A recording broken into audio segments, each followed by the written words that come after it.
yang Bapak inginkan? Itu masuk ke beriman atau takwa.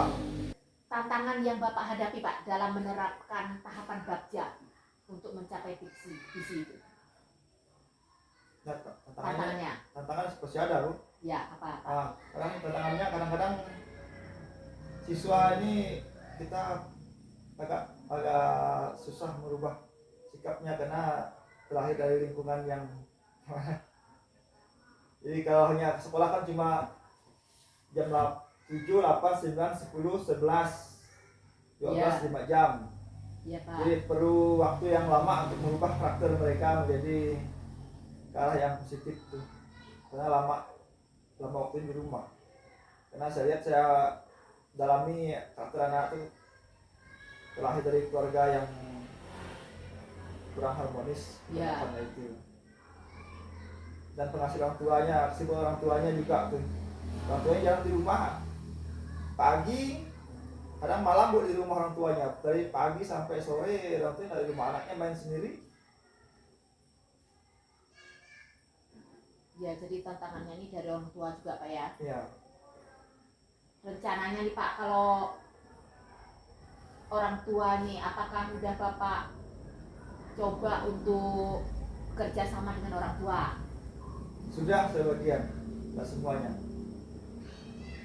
Saya minta orang tuanya, tadi kan saya ada panggil orang tuanya, dari itu ada 2 orang. Saya minta kerjasamanya di rumah, orang tua yang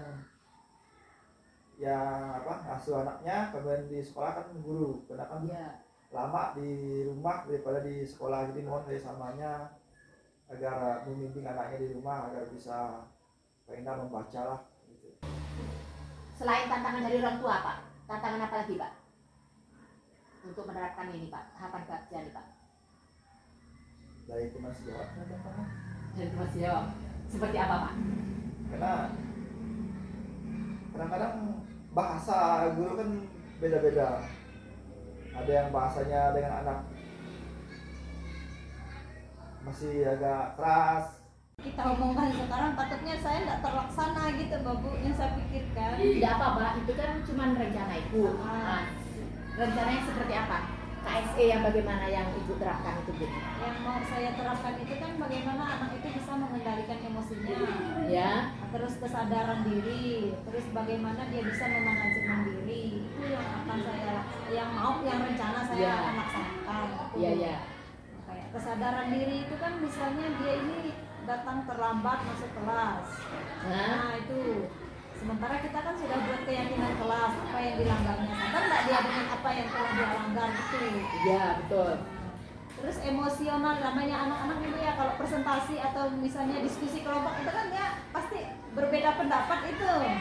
Nah, bagaimana dia bisa menghargai pendapat temannya? Itu kan salah satu cara bagaimana dia mengelola emosi. Iya betul Bu. Terus yang manajemen diri ini itu ulangan itu termasuk usmatik Bu. Harapan Ibu itu apa setelah menerapkan pembelajaran sosial emosional?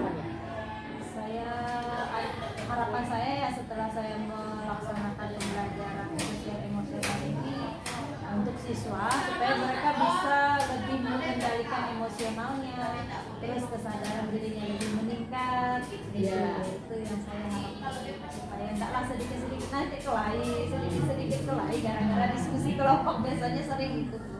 Kemudian itu prakarya Bu, gimana caranya supaya anak itu dibentuk kelompok enggak berkelahi gitu. Harus mau juga bergotong royong, gimana caranya itu. Dalam pembentukan kelompok itu Ibu menggunakan sistem yang bagaimana? Saya serahkan ke mereka. Oh jadi mereka milih masing-masing? Cuman saya di dalam kelas itu mintanya berapa kelompok, satu kelompok berapa orang. Sendiri saya serahkan ke mereka. Karena kalau kita pilih kan nanti takutnya ini ibu pun tidak mau gitu. Jadi saya serahkan ke mereka sendiri pilih kelompok. Hanya saya sampaikan dalam satu kelas dibagi berapa kelompok, satu kelompok misalnya 5 orang atau 10 orang. Iya. Tapi itu semua berjalan Bu ya? Berjalan. Berarti dalam pemilihan kelompok itu mereka bisa kerjasama. kerjasama. Iya. Kemudian siapa saja yang akan Bapak libatkan untuk meningkatkan kompetensi guru penggerak yang harus Bapak miliki? Ya, yang pertama rekan sejawat dulu. Ya pasti. Jadi membangun sebuah komunitas pembelajaran yang baik itu harus dimulai dari rekan sejawat. Jadi kalau kita satu visi, satu misi, kemudian satu tim yang solid, saya pikir untuk menggerakkan komunitas sekolahnya akan lebih gampang. Kedua, mesti juga keterlibatan orang tua dan mungkin melalui komite, karena selama ini kan yang paling jarang kita sentuh itu adalah keterlibatan orang tua. Jadi yang ketiga ya pasti peserta didik di komunitas sekolah. Jadi itu kalau Iya. Memang jadi itu stakeholder sekolah itu memang sangat penting untuk ya, meningkatkan itu semuanya. mulai tadi seperti cerita kita di awal berkaitan dengan instansi-instansi di luar ini kan juga menjadi bagian penting Iya. untuk bisa bekerja sama itu. Ya, perlu MOU dan lain sebagainya. Ya, selama ini kita hanya menjadi tempat pelaksanaan program. Nah, selama ini maksud kita di membentuk tim kemarin itu supaya kita kolaborasi lah, program mereka juga menjadi program kita bersama di Ya. sekolah. Apalagi sekarang tuntutan untuk kantin sehat, lingkungan yang aman dan nyaman. Berikutnya nih Pak mengenai rencana penerapan pembelajaran sosial emosional. Ya. Bapak sudah mempelajari modul 2.2. Sudah. Oke. Apa yang Bapak pelajari dari modul itu? Yang pertama terkesan bagi saya itu bahwa selama ini kan kita terabaikan sosial emosional siswa ya. Ternyata setelah kita pelajari menjadi bagian penting untuk meningkatkan kompetensi akademik mereka. Ya, jelas. Nah, jadi selama ini juga kita berpikir sosial emosional ini lebih pada PKN, Ya. lebih pada guru agama gitu kan, dan BK. Padahal setelah mempelajari modul itu kita bisa menerapkannya yang terintegrasi dalam praktik mengajar di kelas. Pertanyaannya nih Bu, apakah kita telah menerapkan metode Bagja untuk merencanakan perubahan pada diri Ibu? Penerapan Bagja. Penerapan Bagja yang berfokus pada murid. Nah, Bagja yang itu yang kan ambil gali mimpi. Oh iya, Nah, itu masalah visi guru penggerak Iya. ya. Nah, visi guru penggerak kemarin kan ada dua. Yang pertama kami akan membuat kesepakatan untuk bagaimana kesulitan kami dalam menghadapi siswa yang belajar membaca kemarin itu yang menjadi keresahan kami. Nah, nanti sudah kami sepakati, nanti kami akan membuat semacam kepanitiaan kapan kita harus melaksanakan itu. Kemarin saran dari kepala sekolah itu bisa dilaksanakan setelah Bapak Ibu setelah mengajar. apa yang kurang baik dari hasil survei itu Bu? Yang kurang baik ya. Ya, dan perlu ditingkatkan menurut mereka, menurut responden teman sejawat. Udah kemarin dah survei tanggal 10 ya Bu ya, tanggal 10 November kemarin.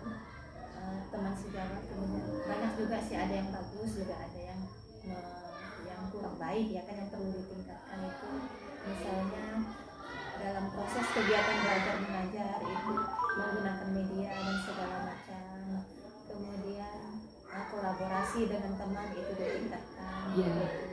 Kerjasama kita apalagi ya, kemudian lebih semangat lagi lah pokoknya ikut dalam kegiatan guru penggerak ini, bisa dapatkan ilmu, apa yang didapatkan nanti bisa dibagikan dengan kawan-kawan. Terus mengenai ini Bu, pembelajaran, adakah mereka yang meminta untuk mengajar itu untuk diobservasi? Mereka belum ada sih Bu. Belum ada. Ya. Kalau Terus kita kalau ibu juga bagaimana? Pernah mencoba? belum pernah. Saya supervisi ke waktu yang tugas kemarin sih ada pernah sekali ya kan. Udah tuh karena memang dari Tambukin ya, Iya. bukan dari program guru Iya, penggerak. iya. Nah, untuk program guru penggerak ini belum. Saya pun minta diobservasi kawan belum juga.